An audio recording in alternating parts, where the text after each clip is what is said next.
Maslada değişli ministerliklerin pudoqluyn dolanırış edarelerinin bir neçesini kimde köpçülüklerin haber verişleri işlerinin vekilleri çağırlı. Kabul edilen kanunlar olaryň täsirmelerini defapqa aralyp maslahatlaşylma netijesini işlenip tayanynly. Türkmenistanyň Raýat kodeksiniň täze beýanyny tasdiqlamak we herekete girizmek hakynda Türkmenistanyň kanunynyň täsirlemesi parlamentariýalaryň aralyp maslahatlaşmalaryna hödürlünen ilkinji täsirmelerin biri boldy. Belenşäli Türkmenistan Raýat kodeksiniň kabul edilen bäri geçen çeyrek asyrdan urak wagtyň dowamynda garaşyny beýtirip ýurdumyzda öz depkinini ösüşine bir neçe galkynçly döwürleri başdan geçirdik hemde dünýäniň öz ygtyýarly döwletleriniň hatyryna münasip orny eýe boldy. Ýurdumyzyň dünýäniň syýasy, ykdysady, hukuk we beýleki urlaryny halkara giňişligini ýeşe hemde çat depkinler bilen goşuşmagy, bazar ykdysadyetiniň, telekeçiliň we ýeşewliň ösdürmegi, adam hukuklaryny we azatlyklaryny giňildirmegi, häzirki wagtda kodeksi döwre waplaşdyrmagyň zerurlygyny ýüze çykardy. Şunyň bilen bagly kodeksiň täsirlemesi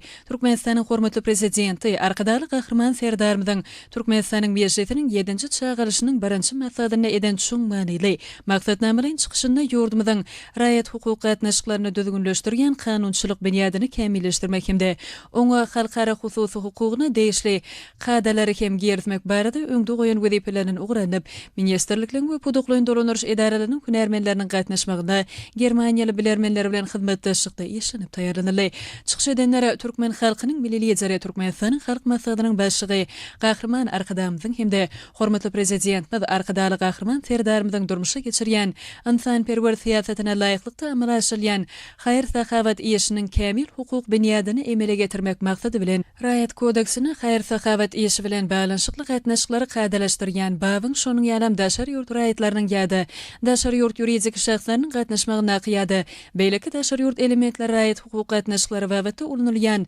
halkara hususy hukugynyň kadalary beýan edilýän bölüň girizilýänligini belediler. Kodeksde ulunulýan adalgalary milli kanunçylygymyzyň tejribesine laýyklykda düşünjeler berilip hemde olaryň mazmuny dol açylyk görkezildi. Şonuň ýalam kodeksin bölümleriniň we baplarynyň belgileri, maddalarynyň guruluşy, hukuknamalary hakyny Türkmenistanyň kanunyna laýyklykda görkezildi hemde kodeksin hereket edýän kadalary Türkmenistanyň konstitusiýasyna hereket edýän kanunlary bilen saýdaşykda döwre waplaşdyrly. Türkmenistanyň konstitusiýasyna we halkara hukugynyň umumy ikrar edilen kadalaryna laýyklykda taýýarlanan Türkmenistanyň Raýat kodeksiniň täze beýanynyň kabul edilmegi ýurdumyzda raýat hukuk gatnaşyklarynyň kanunçylyk benýadynyň kämilleşdirilmeginde hemde daşary ýurt şahslarynyň gatnaşmagyna ýa-da daşary ýurt elementleri raýat hukuk gatnaşyklary babatda ulunulýan hukuk esaslarynyň berkidilmeginde möhüm ähmiýete eýe bolar. Meclisiň gün tertibine laýyklykda deputatlar Türkmenistanyň meclisi we Türkmenistanyň saýlawlary we salatçyklary geçirmek boýunça merkeze topar tarapyndan belelikde taýýarlanan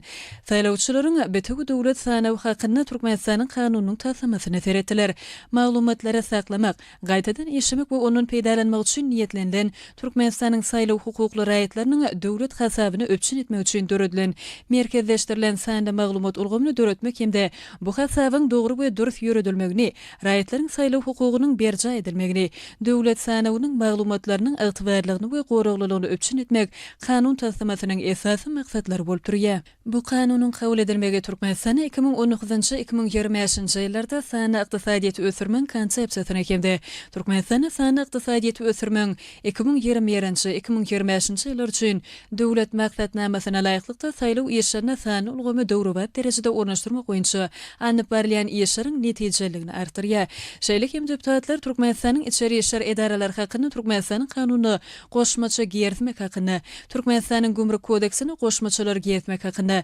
gümrük gulluk hakyny, Türkmenistanyň kanunyny goşmaça girizmek hakyny Türkmenistanyň kanunlarynyň täsirlemesine seretdiler. Türkmenistanyň meclisiniň 7-nji çağırışynyň nowbatdaky maksadynyň garamagyny hödürlenen kanunlaryň täsirlemeleri bir agzdan makullanyldy we kabul edildi. Maksat deputatlar ady agzalyň hukuk resmiýetnameleriniň garaşyny beýtirip Türkmenistanyň hereket edýän kanunçylyk ulgamynyň üstüni ýetirip hormatly prezidentimiz Serdar Berdimuhamedowyň başçylygynda watanymyzyň ähli ulgamlarynyň okuny ösüşine gönükdirilen giň gerimli durmuş ykdysady we demokratik özgörtmeleriniň munun beýlekde üstünlikle amala aşylmak üçin zerur şertlere öpçün etjekdigini anambildirdiler. Parlamentariýalaryň ýurdumyzyň milli kanunçylygyny kämilleşdirmekde Türkmenistanyň meclisine berýän goluglar üçin Gahrman Arkadamy we Arkadaly Gahrman Serdarmyň çuňur hoşçalyklaryny beýan etdiler. Şeýle hem deputatlar döwletimiziň kanunçylyk benýadyny munun beýlekde berkitmek we kanun çykarjylyk işini döwrüň talaplaryna laýyk getirmek boýunça qımmatly maslahatlardan hemde görkezmelerden uğralyp kabul edilýän kanunlaryň we Türkmenistanyň